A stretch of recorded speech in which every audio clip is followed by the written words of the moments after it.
Bom dia, queridos, graça e paz do Senhor. Vamos começar nosso dia na presença do nosso Deus, meditando um pouco na palavra dele pela manhã. Amém? Hoje eu quero pensar com vocês sobre o equilíbrio que deve existir entre graça e fé. Todas as coisas da nossa vida com Deus são baseadas em duas coisas: a graça de Deus e a nossa fé. Tudo. Quando se fala de salvação, as pessoas têm a ideia de que salvação é apenas a pessoa ganhar uma entrada no céu. A maioria das pessoas pensa assim: salvação é eu ser livre do inferno e eu ir para o céu. A gente pode dizer que parte da salvação é a libertação de toda condenação, mas isso é uma parte da salvação. A salvação é muito ampla. Salvação inclui vários aspectos. Por exemplo, a vinda do Espírito Santo para morar dentro de um ser humano é um dos aspectos mais importantes da salvação. O próprio Deus habitando em nós é um aspecto fundamental, crucial da salvação, que muda todo o aspecto terreno. Se Deus habita em nós, que diferença isso faz no tempo presente da vida? Nesse tempo que a gente ainda não está no céu, nesse tempo que a gente ainda não entrou numa esfera de perfeição total. A gente tem que entender o equilíbrio que tem que haver entre graça e fé, porque todas as coisas que nós temos de recebidos do Senhor, elas são baseadas em graça e fé. Vamos ler um texto da palavra de Deus que está no livro de Efésios, capítulo 2, versículo 8. O apóstolo Paulo diz assim: porque pela graça sois salvos, por meio da fé, e isto não vem de vós, é dom de Deus. Note que ele diz assim: pela graça sois salvos por meio da fé. Não é somente pela graça e não é somente pela fé. Existe um equilíbrio entre graça e fé. Isso é fundamental para a gente entender que não é só a salvação que é pela graça por meio da fé. Todas as coisas que nós recebemos de Deus é por graça por meio da fé. A cura divina, se a gente receber cura para o nosso corpo, é graça e tem fé envolvida. Qualquer coisa que Deus operar na terra por meio de nós, é por meio da graça, por meio da fé. Ora, isso é importante para a gente entender, porque se a gente enfatizar somente a fé e esquecer da graça, a gente vai ser aquele tipo de crente que quer torcer a mão de Deus. As pessoas que enfatizam fé e esquecem da graça são pessoas que acham que podem manipular Deus, que podem fazer com que Deus faça coisas. E a fé, ela não faz Deus fazer. A fé se apropria de algo que Deus já fez. Essa é uma coisa tremenda do mundo espiritual. Todas as coisas que Deus vai fazer na terra, por meio da tua fé, é porque na verdade Ele já fez em Cristo. Aquilo que está feito em Cristo é o que pode ser feito na terra. O que não está feito em Cristo não será feito na terra. Portanto, a fé não é uma produtora de atos de Deus que ainda não estão providos pela cruz do Calvário. Fé é uma confiança de que aquilo que já é provido por Jesus na cruz será, portanto, manifestado na terra pela graça, pela bondade, pela misericórdia de Deus. A palavra graça significa dom imerecido, independente das nossas obras, da nossa performance. Então veja só, quero que você entenda isso. A fé é um instrumento humano que é usado para receber algo divino. As pessoas confundem muito isso porque elas são muito teologizantes. Os seres humanos tendem a tentar sistematizar as coisas espirituais, o que é uma loucura, o que é uma coisa insana. Ninguém consegue sistematizar as coisas do Espírito. Eles ficam pensando assim, a fé é dom de Deus, ou a fé é um exercício nosso?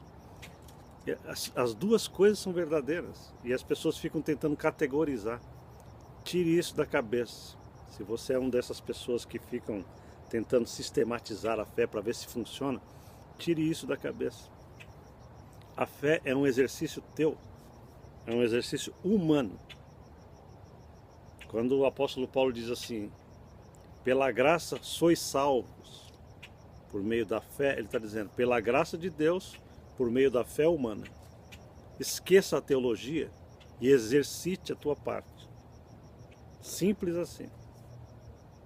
Quando você exercita a fé, você se apropria de algo que já está feito no mundo espiritual. Por exemplo, deixa eu explicar melhor isso. Se você crê que Deus pode curar o teu corpo físico de uma doença, você só pode crer nisso com uma base de que a Escritura diz que Jesus já curou o teu corpo. Porque é isso que a Bíblia diz.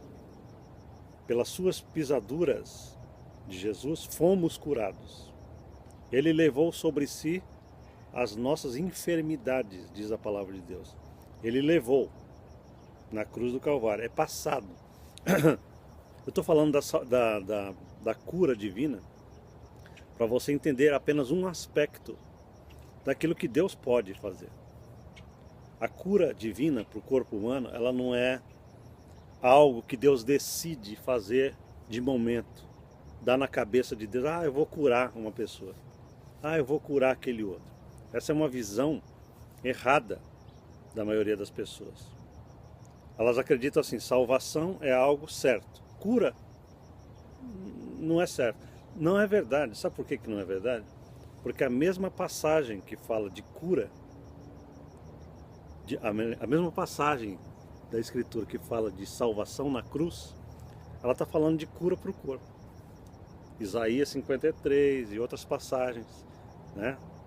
E em Mateus, onde Pedro fala que Jesus curou, aliás, em Mateus, onde o Evangelho fala, né, que Jesus curava muitos enfermos, porque estava escrito que ele levou sobre ele as nossas enfermidades. Então a cura divina, ela é operada por Deus hoje. Toda vez que alguém é curado pela fé, toda vez que alguém for curado pela fé, é porque isso já foi provido na cruz do Calvário. Foi provido para quem? Essa é uma outra pergunta. Para alguns? Não. A palavra de Deus diz que tudo que foi provido na cruz foi provido por Jesus para toda a humanidade. Por incrível que pareça, a salvação é para todos. Por incrível que pareça, a cura divina é para todos. Por incrível que pareça, a prosperidade divina pode ser dada a todos, porque também é parte da redenção humana, a libertação da miséria, da pobreza, a libertação do espírito de pobreza, que é uma maldição que foi trazida ao homem através da queda de Adão. Então esses fatores só podem ser dados a nós por meio da fé. Não existe outra maneira da gente conseguir isso de Deus a não ser pela fé. Fé de quê? De que já está provido. A palavra de Deus diz que nós estamos salvos, fomos salvos, passado. A palavra de Deus também diz que nós somos abençoados, que nós fomos. Lá em Efésios diz, bendito Deus e Pai de nosso Senhor Jesus Cristo, que nos abençoou, passado, com todas as bênçãos espirituais nos lugares celestiais em Cristo. Nós somos abençoados nos lugares celestiais, nós estamos numa posição de autoridade, nós estamos numa posição de bênção, nós estamos numa posição de domínio. E a gente precisa crer nisso. Tudo isso é dado pela graça, mas por meio da fé, é recebido por meio da fé. O outro lado da moeda é achar que tudo é feito pela graça. E a gente não exercer fé nenhuma. Tem gente que acredita nisso. Ah, o que será, será. O que Deus quiser me dar, dará. O que Ele fizer está feito, Ele é soberano. Esse é um outro aspecto que a gente precisa ter cuidado. Porque a soberania de Deus não significa uma supressão da ação humana e da determinação humana. Pelo contrário, a soberania de Deus se mostra tanto mais excelente quanto melhor for a nossa determinação nele. Guarde isso. Quanto mais determinado você for na fé, pela confiança naquilo que ele já realizou, mais você enfatiza e estabelece a soberania de Deus sobre a sua vida. Tem gente que fica tão bitolado nessa questão de que Deus é soberano, de que Ele controla todas as coisas, que ela fica assim, eu não dou um passo, eu preciso saber a vontade de Deus em todas as coisas, eu preciso saber se isso vai dar certo, eu preciso saber se é vontade de Deus que eu vou daqui para Los Angeles, ou se eu vou daqui para San Diego. As pessoas não se movem com essa teologia de que Deus fica como um marionetador da alma humana, porque elas acreditam somente na graça, e elas não acreditam na fé determinada, naquela fé que diz eu vou fazer, naquela fé que diz assim, se eu tão somente tocar na veste dele eu serei curado. Como aquela mulher do fluxo de sangue, ela falava isso no seu coração. Eu não quero nem saber, eu vou tocar na veste dele e vou ser curada. Aleluia! Deus quer ver esse tipo de gente que fala assim, eu vou fazer, que traz essa outra medida da fé, entendeu? E confia na provisão que já está feita na cruz do Calvário. Essas duas coisas são poderosíssimas. A graça de Deus e a fé humana, quando se unem, criam uma manifestação de um reino invisível na terra gloriosa. Agora, uma coisa só é perigosa. O uso de uma só coisa pode matar você.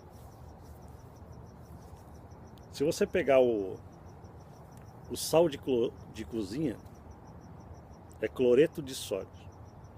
Mas se você separar os elementos dele, cloreto e o sódio separadamente, comer só uma parte daquilo, você morre. Se você comer só o cloreto, você morre. Se você comer só o sódio, você acaba morrendo. Mas quando você junta esses dois elementos, ele vira sal de cozinha.